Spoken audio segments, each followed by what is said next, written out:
Tainted Grail, The Fall of Avalon is one of the best games I have played in years at this point. This game is what Skyrim could have been if it had balls.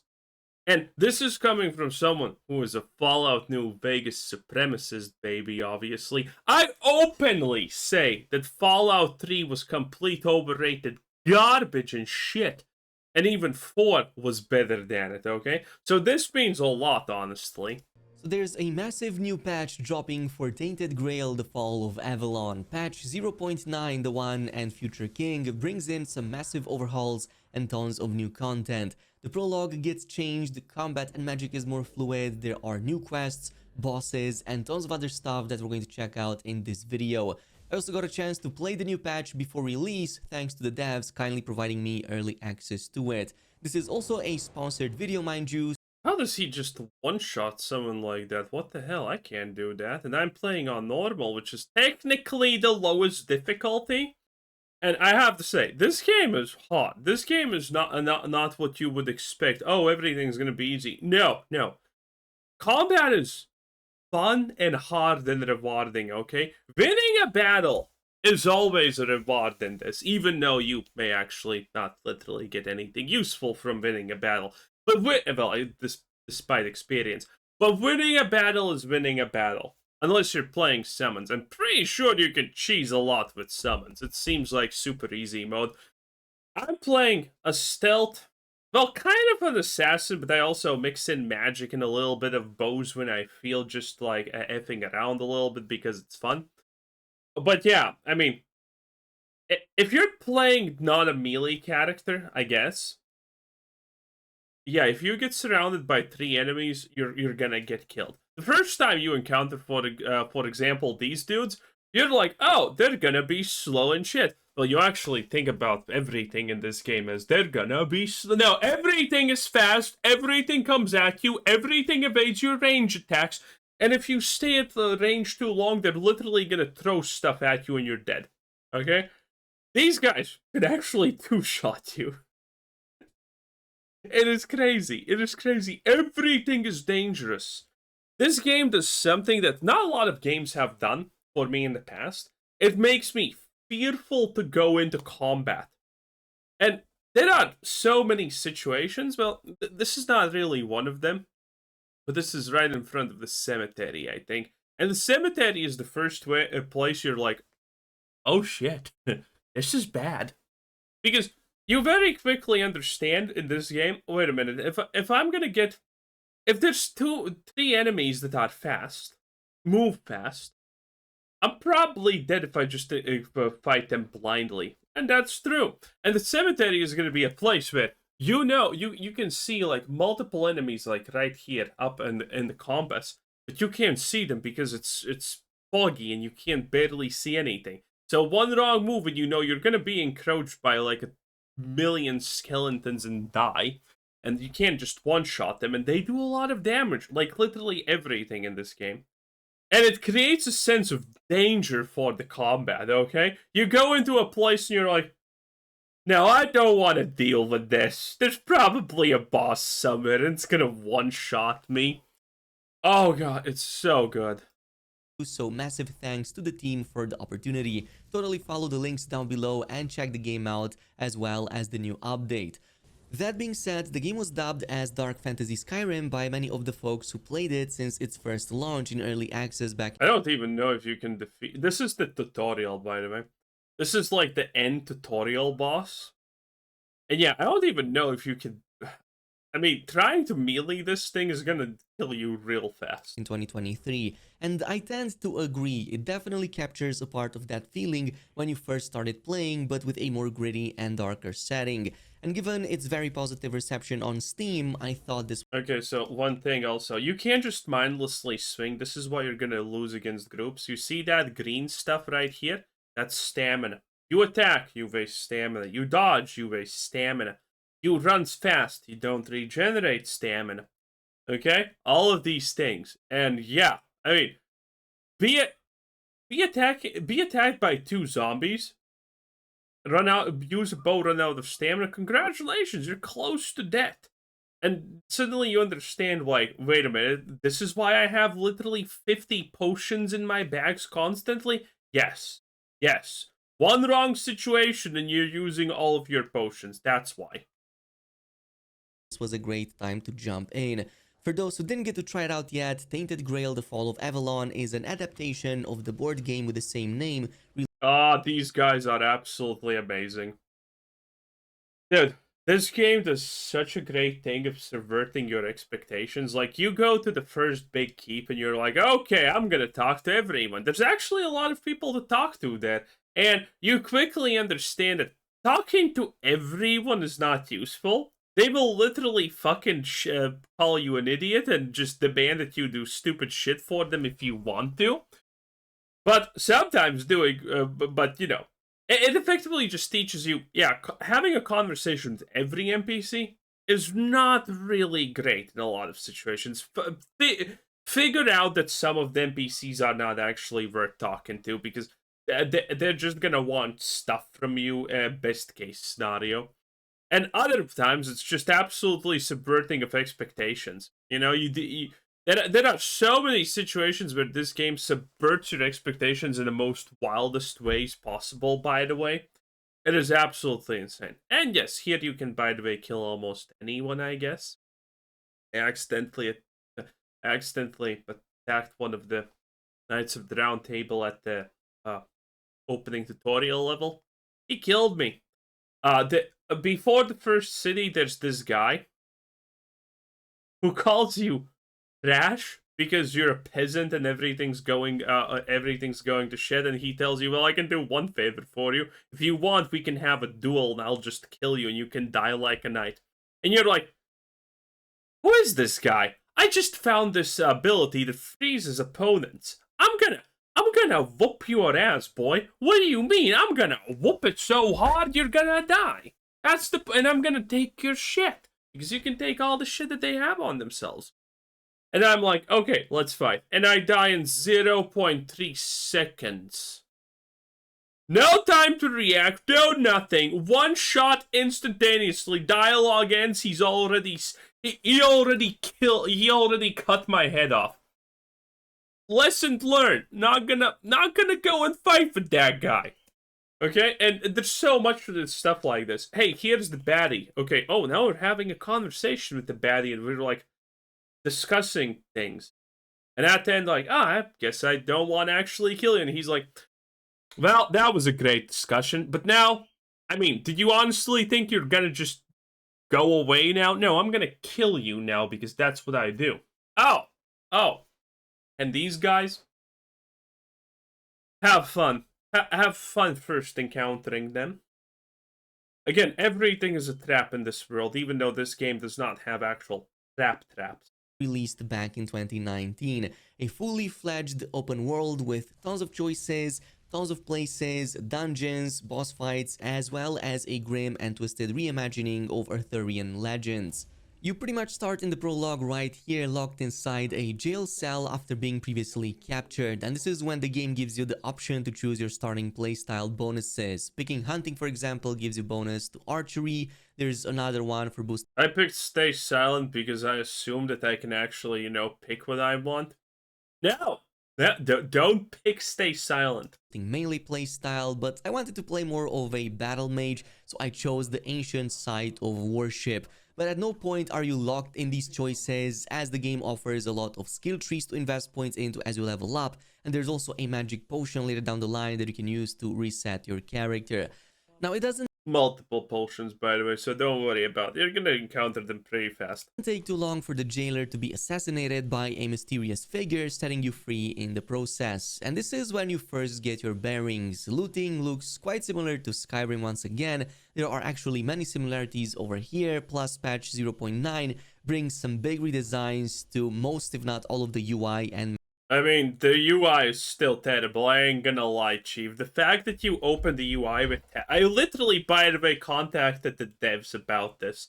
You open the UI with tab, you think you probably can go back one step with tab, right? No! No, you need to press escape, tab just closes the thing.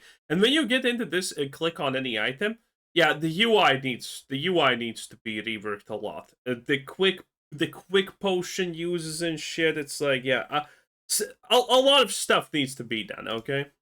menus. At least towards the UI. The autofill slot, the quick slots, all of this needs to be adjusted a lot. Screens. And honestly, weapon loadouts, I would not. You think 4 weapon loadouts is a lot? No, you're actually probably gonna want the 5th and 6th one. It also seems vastly improved with extra details and higher quality textures. Overall, I would say they've done a very solid job at that. And this is when you get to learn more about the game's combat system, which is highly customizable, and there are some big changes here too. You can go with a pure playstyle focusing on exact combat aspects such as pure melee or pure mage, or you can go with a more hybrid approach, which the game highly encourages you to do, as there are 4 different loadouts you can create and freely swap between with buttons 1 to 4 on the keyboard. And any combination of weapon that you can think of is possible: two-handed, dual wield, combinations between weapons and magic or pure magic, all of this is possible. In fact, both weapons and magic spells come in the form of items that you can Yeah, when you're gonna. Okay, so there's 2 bosses, well, 3 bosses in tutorial. Those are gonna be manageable, but the first boss you're gonna encounter is gonna be like, oh, he just one-shots me. I need to cheese this guy. It's gonna be great. Trust me, you're gonna be annoyed. But again, everything feels rewarding because you actually have to put in effort. collect and then equip in your character equipment menu so that you can mix and match them however you want.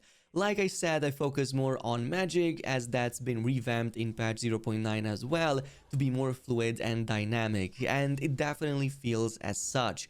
Early on, I found a really powerful mace as well that I kept as an offhand and a spell in the main hand to give me that sort of initially paladin vibe I was going with, but it quickly changed to something else.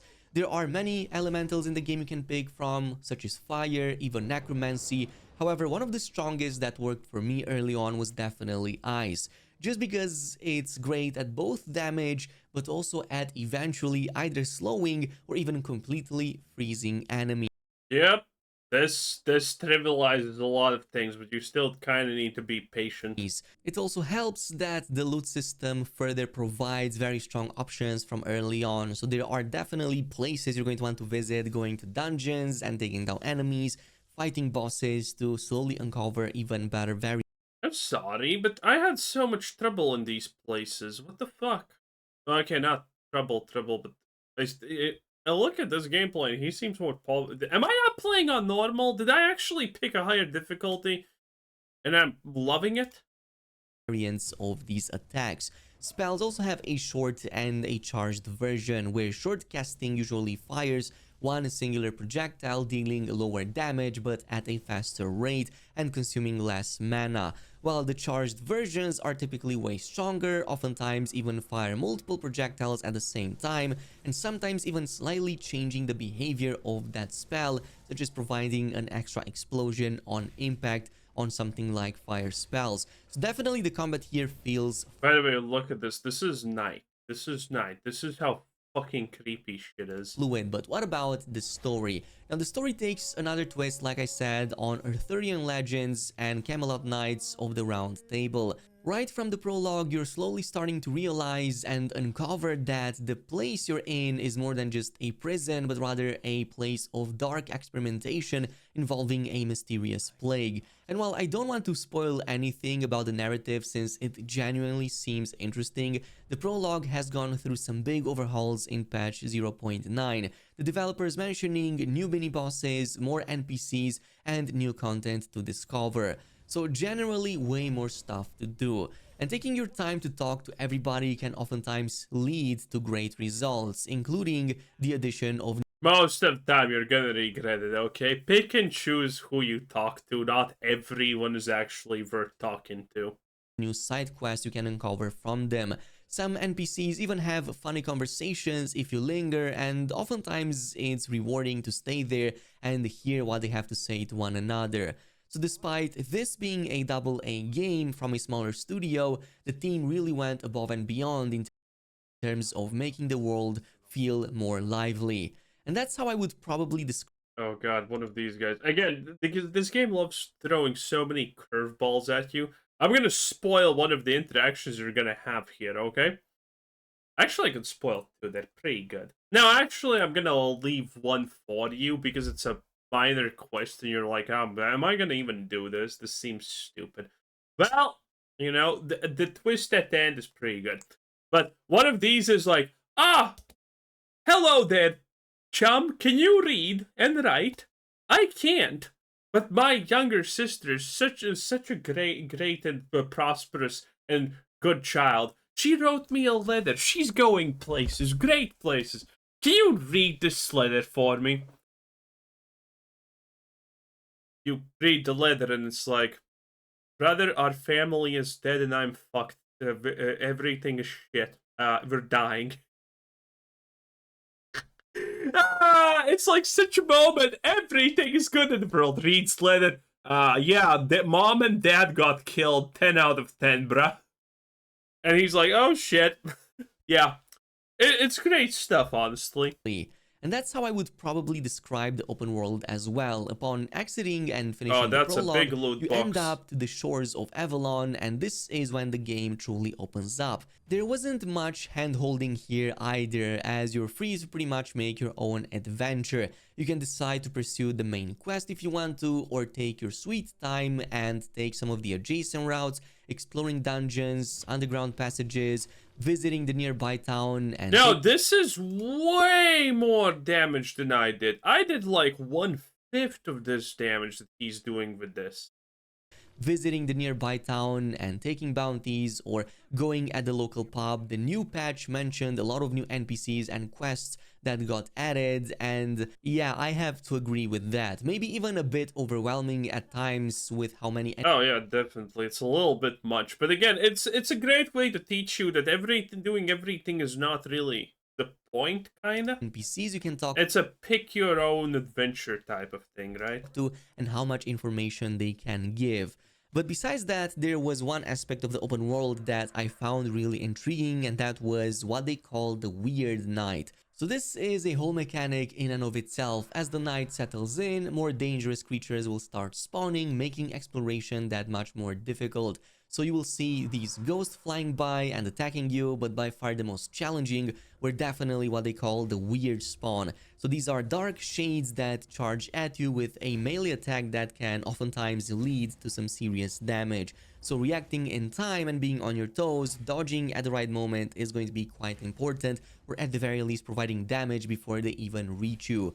On a similar note, boss fights were also really cool. Patch 0.9 already added a couple of new mini bosses during the prologue, but I found the ones coming out later way cooler, especially the ones you find at the end or during the dungeons. These can range from smaller and easy to take down to more larger scale ones with extra phases and adds that they summon during those fights, but pretty much every single time I've completed one of these, it was worth it, if not for the extra XP, the extra unlockables, and other loot that they were dropping, giving you way more power in the process to funnel into better builds and more customization for your character.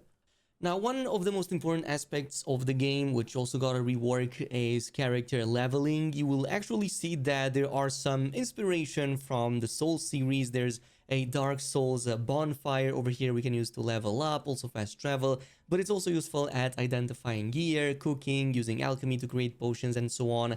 And some of these actually need what's called ethereal cobwebs to fuel the campfire and give you these options. Now, when it comes to leveling, your character will have 3 different categories to level, including But you are not gonna know how to get it to start, so good luck with that. status, attributes, and the skill tree. So your status category includes skills which will level up by performing certain actions during the game, such as jumping and running, which will upgrade your agility, or dodging, which increases your evasion, but equally, lockpicking and stealing improves your theft, and using different weapon types will increase the corresponding level of that weapon, just like how it was in Yeah, look at this. There's a lot of things that you can do, and it's great. Skyrim. So one-handed weapons, archery, magic, and so on. So the more you use them, the better you're going to get at that, so the higher the level will be. Then you have your attributes like strength, endurance, dexterity. These are your base stats that you get to improve as you level up. You can mix them according to the build that you have. So for example, for my battle mage, I was focusing on spirituality and endurance for both magic attack power and stamina to perform extra melee attacks. Then there Oh, I do not do stamina at all. Is your Endurance. skill tree, which is divided in the same category as your attributes. However, each category offers buffs on every type of attack or defense that you need, giving you stamina It's very basic skill trees, to be honest. But, I mean, it's good. or health boost, increasing mana pool, buffing your weapons and attacks, and so on. So these are passive skills meant to increase your damage and survivability in the game. And there's also a third category that includes King's powers. I don't really want to spoil much about this, but there are story reasons why you have them, and more will unlock from the main story as you progress in the game's narrative. But this will also buff the middle mouse skill for the most part. So extra buffs on trigger or triggering extra effects when meeting certain requirements, such as reaching low enough HP. These are just a few of the options that you already unlock in the first starting hours. Now, besides this, another aspect that changed about the game is the character creation. Obviously, before you jump into the prologue, you're going to have the character creation, and even though this is primarily Yeah, character creation is not the best one, but honestly, who cares? You're not going to see anything at all anyway. Oh, yeah. Again, this is currently kind of my favorite thing to do, except, I guess, Season of Discovery rating, but, it is what it is. It's really good. I like it a lot. Tainted Grail, The Fall of Avalon. There you go. That was Kara's Gaming, 10 out of 10. Bye!